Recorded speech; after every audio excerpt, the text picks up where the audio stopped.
Hey guys, we all know that the support for Windows 2012 R2 servers have got expired from Microsoft's end on October 10th, 2023.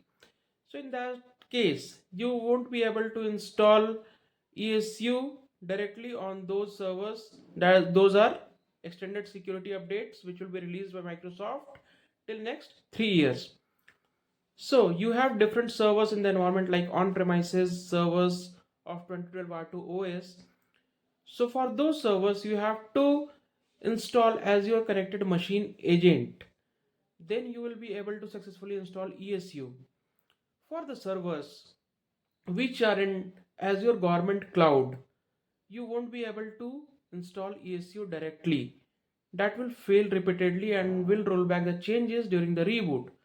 So for that, you have to perform some steps which I will show in this video.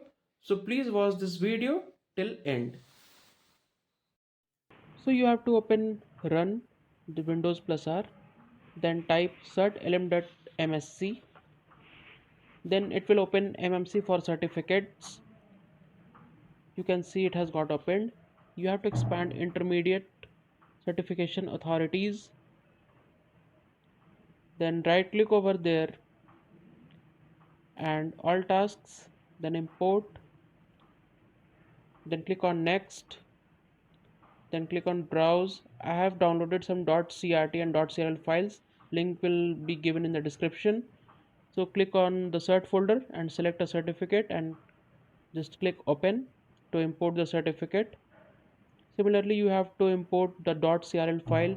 Just click on browse, then click on all files format and just open the CRL folder to import the .crl files one by one. The link is given in description to download .crt and .crl files. Now you can see the ESU has got installed successfully. We will go to update history, that is type on run wu app, and we will go to view update history,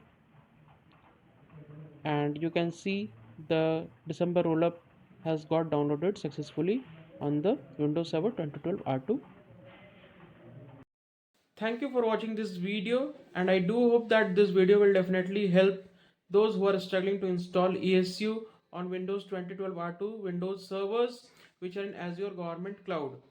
So stay connected with my channel and subscribe it for more such videos. Till then, goodbye, take care, see you in next video.